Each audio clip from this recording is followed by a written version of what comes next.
All right, what up? It's Ruben from TGE, and in today's video, I'm going to show you the best option trading strategy that there is. Okay, this is the same strategy I teach all my students. It's the same strategy that has gotten me to 51% year-to-date performance, beating the S&P 500. It's what's gotten Siraj to get a 71% year-to-date performance, and it's what's allowed another member get 4 out of 6 trades, keeping his losses small and also winning big like 108%, 25%, 41%. I'm going to show you that so you could do it as well too, okay? When you're trading options. And I'm going to give you a live example in a trade that we're currently in at the moment inside the private Telegram group, okay?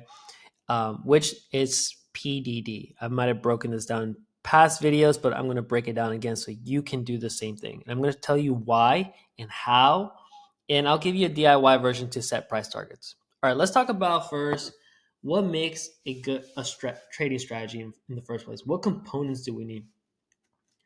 Trading strategy components require these two things, and we're going to say option. Okay, uh, price target, entry, and I'm going to say optimal entry. Okay, you don't just want to get into an entry just because you think so. Optimal entry and also stop loss, right? Now, I'm going to tell you what most traders do and why most traders are not profitable in option trading. Most of the time, traders are looking at the left-hand side to make money. Okay, what I mean by that is that they look at the candlesticks to the left to determine where is the entries, where is the target, where is the stop loss. And I'm telling you this now, the market is a living, breathing, dynamic beast that is always forward looking. The market does not care about what happened last week. It doesn't care about what happened an hour ago. It only cares about what's going to happen in the future. Okay. And this is only something that you can get out of the option premium market. This is the only thing that you can get out of the Greeks, out of the implied volatility. You cannot do this with past historical. There's actually a term for this, which is called realized volatility. Realized volatility does not work in the long run. It has no predictive power. Okay. And that's what you want to try and figure out. Because by having predictive power, you're able to optimize for price target. You're able to optimize for entry and stop loss because you will always have you will always have you will know you will know let's say option premium predictive power. You will always know the key levels, so you'll know what is support and resistance before even price gets there. You'll know when sentiment transition starts. Okay, so you don't just get in just to get in because of the price. You need to know whether the market on that given security, for example PDD, is it bullish or is it bearish. And if it's not, you wouldn't know that by looking at the chart. You will only know that if you look at the option premiums. Okay, and also I maximize price targets. And I'm going to give you a DIY math formula, which is really simple. You could do this with literally you just add two numbers, and I'm going to share that with you. That's what the option premium market does. And so, like, how do you do this, right? How do I do this? How does this tie into this, and how does it tie into this? I'm going to show you a tool that I use. And now I may be a little bit biased because I built it myself, but so be it. It works, and that's why I'm able to get these results. Siraj is able to get these results, and Sue is able to get these results. And it's called Gextron. Okay, Gextron is the tool that this tool is designed to grab the entire option market. It's You can see here, this is an actual tape of PDD, and you'll see some ridiculously small orders like 88 premium. It's literally grabbing every single transaction, not just in the option market, but also the equity tape. So literally from Opera, if you don't know what Opera is, It's literally the option pricing something authority, and then SIP, which is like the security information processes, whatever, where like all the transactions are going in. It's literally grabbing this, it's making its calculations, and it's telling you here it is, here in a very simple to look at histogram bar chart. Okay. Now, when we look at this data, the only thing I need to know is where are the tall bars, whether they're negative or positive, and where is price as well too, on the context of this histogram chart. Because as price is going to one of these tall bars, it actually is a sign of resistance. If it's going below to one of these negative bars, it's actually a sign of support. But let's mark these levels so you can know how to do the option strategy. Okay. So here's how this would work. Trying to make my microphone stand. So first, I need to update my levels.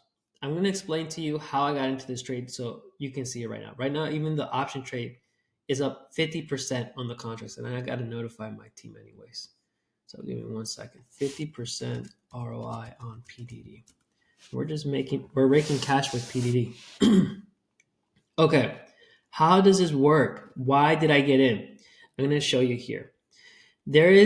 First, I need to mark my levels, and I need to know my price target. At the time before I got into this trade on Thursday, I looked for the end of the day. This was a swing trade that I was looking for. I got the expected move, which here on Gextron, I just go here. I got the end of the month expected move. Okay, the expected move in Gextron is tweaked. I've been tweaking it for a year plus. So it's a lot more optimized to maximize profits. It takes into consideration implied volatility, theta, and some other things. Okay, at the time, it was the way I did it in Gextron is I just go to the expiration closest to the end of the month, which is August actually, and it tells me here the expected move. It's always recalculating because of theta. As we get closer, it's going to shrink a little bit. And I got the top and the bottom, and I literally just click these numbers. Boom, boom. You'll see a little check mark because it saved it to your clipboard. And at the time, it's this yellow line right here. It says 120.14. It's a very specific number because it was given from Gextron, and that's my target. That's where I am aiming to sell my PDD contracts that were up 50% at the moment. Okay. So this already price target already checked. Okay, check. Right, we already did this. That's how I get the price target. Now we need to solve for the thing of like what's the optimal entry. Okay, and before I give you that, let me give you the DIY version before I lose track. DIY expected move. It's very, very easy. At the money, put ask price plus at the money call ask price, and you have to for I'm gonna say here in a smaller text here, for given expiration, like pick an expiration date, and if that's your target, like the end of the month, the end of the week, the end of the year, the end of the quarter, that's the ask price. That's the strikes that you're looking for. The at the money ask price for the put and the call. All right. So pick a expiration like the end of the year. That's your end of the year target. Okay, and so on. All right. That's how you can do this without. If you don't have Gextron, this is how you could do it. Now you need to optimize for your entry, and while you're doing that, you have to also figure out in parallel what key levels are getting in the way of getting to my target.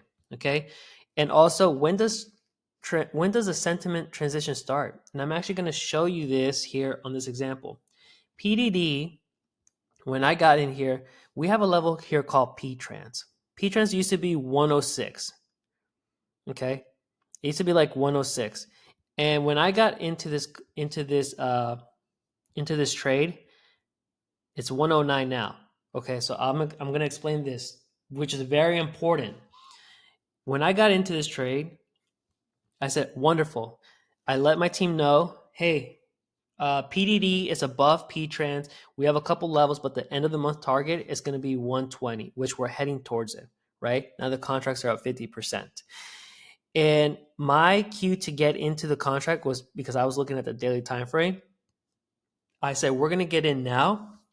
And I was also looking at volume. Okay, you see how volume is like rising? Okay, wonderful. On the daily time frame.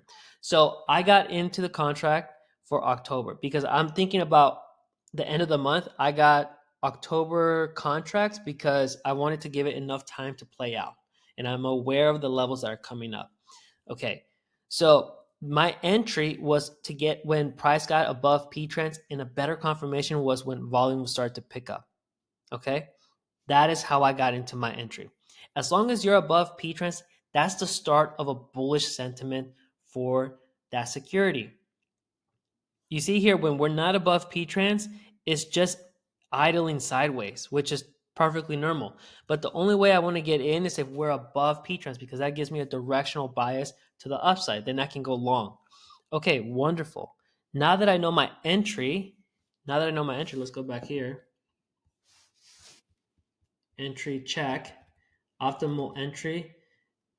I'm going to say calls above P-trans. And oh damn it, I'm out of here's what I'll do. Hold on. Optimal entry. What I'm going to do is I'm going to create another. I'm going to say calls above P-trans, puts below N-trans. Okay, and I'll tell you how I identify these as well too. So this is going to go here. We're going to go like this. Okay. So P-trans for us is the first positive bar in that it has to have a minimum of 4 positive bars to the right. That is the start of a bullish transition, which you can see here in Gextron. You can see it's 109, 110, 111. This is 109 is the start of P-trans as of right now.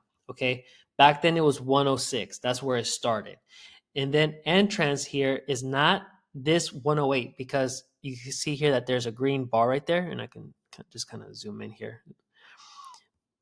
N-trans doesn't start until 105, and then everything else to the left is negative. So N-trans is 105, and if I wanted to mark that level, I could do it right now actually.